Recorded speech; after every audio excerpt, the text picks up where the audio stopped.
From IsReal News, this is the evening briefing for Tuesday, March 10th. Air raid sirens sounded across central Israel and the Sirens region after additional missile launches from Iran were detected. Israeli authorities reported interceptions over parts of the Jerusalem area and the coastal plain. Alerts were activated across central districts, including the Shfela, Samaria, and the Carmel region. This occurs as missile exchanges between Iran and Israel continue into another day of the conflict.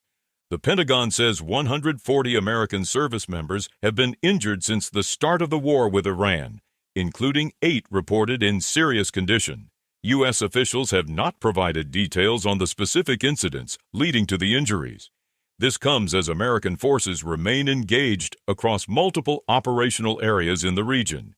Israeli forces have launched a new wave of strikes in Lebanon, targeting Hezbollah infrastructure in the Dahieh district of Beirut. The strikes were reported while Israeli operations were also continuing inside Iran.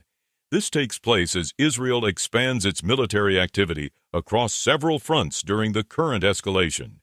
U.S. President Donald Trump issued a warning to Iran regarding reports that mines may have been placed in the Strait of Hormuz.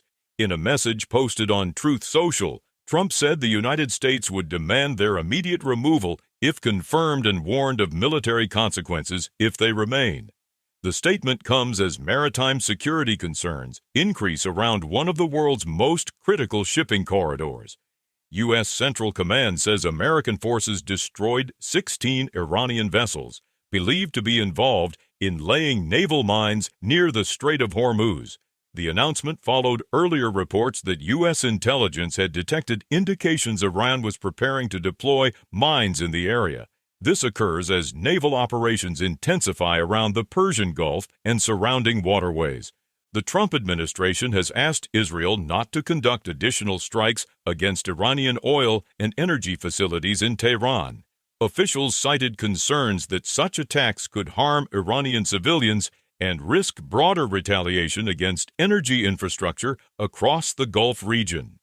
The development reflects ongoing coordination between Washington and Jerusalem during the conflict. Inside Iran, reports from opposition sources indicate uncertainty surrounding the status and location of Mojtaba Khamenei, who was named successor following the reported death of his father, former Supreme Leader Ali Khamenei. According to those reports, Iranian President Masoud Pezeshkian has not been in contact with him. This occurs amid what sources describe as severe disruption within parts of Iran's civilian government structure. Qatar issued a rare security advisory urging citizens to remain indoors due to what authorities described as a serious security risk. The advisory comes as regional tensions continue to spread across the Gulf.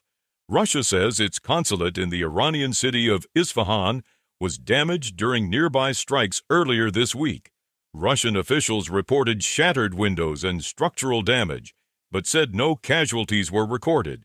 The statement follows discussions between Russian President Vladimir Putin and Iranian President Masoud Pezeshkian regarding the conflict. In the United States, Senator Ted Cruz warned that anti-Semitism is rising among segments of the American political right. In Washington, Senator Ted Cruz warned that anti-Semitism is rising on the American political right.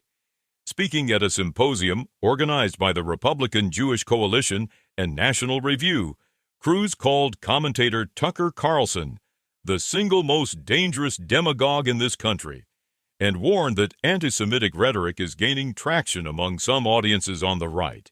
Those are the latest headlines from IsReal News.